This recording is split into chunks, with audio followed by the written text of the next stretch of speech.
Hi, I'm Michelle Pock. I'm the founder of Streamside Coaching, and my mission is helping leaders and teams thrive through change.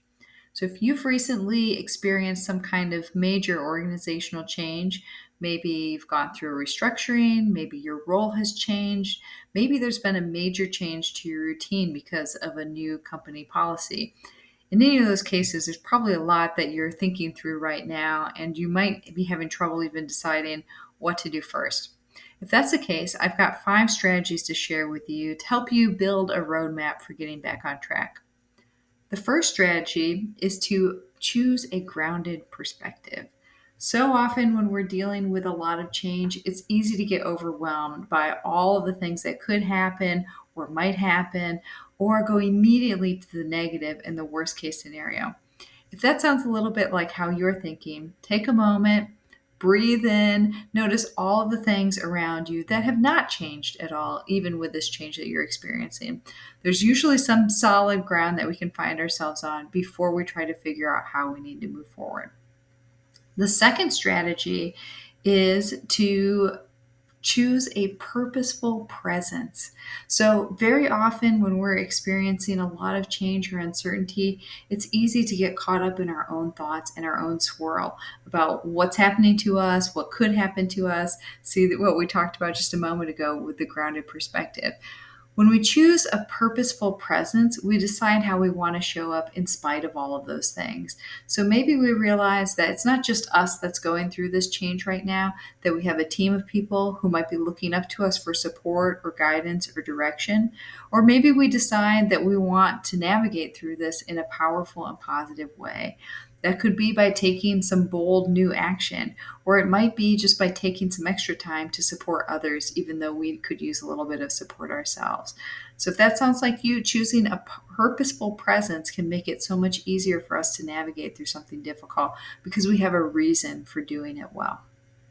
The third strategy is to nurture supportive partnerships. So, when we go into a stress mode, it's really easy to isolate ourselves, to just kind of rely on our own internal resources or feel like we need to figure everything out on our own. More than likely, there's somebody in your life who would be more than happy to help you figure out what you need to do next, or even just to listen to the things that you're going through. So, whether that's a partner, a friend, a coworker, nurture those supportive partnerships and find ways to be supported and to support others to help you navigate through this change.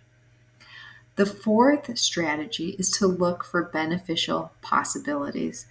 This can be really tough, especially when the news of a change is fresh, to see what good could possibly come out of it. But usually, in any kind of change, there's an opening for doing something new or rethinking the status quo. So there might be plenty of things about how things were that you just coped with or you'd accepted because you didn't have any opportunity to change them. When we have an unexpected or unwelcome change, we also get the opportunity to reinvent how we respond to that. So there might be some new things and opportunities that you can take advantage of that you weren't even looking for. When you're feeling grounded and supported and you have the partnerships that you need, you can start to look for those beneficial possibilities, and that will help you get moving forward again. The last strategy is to build an iterative plan.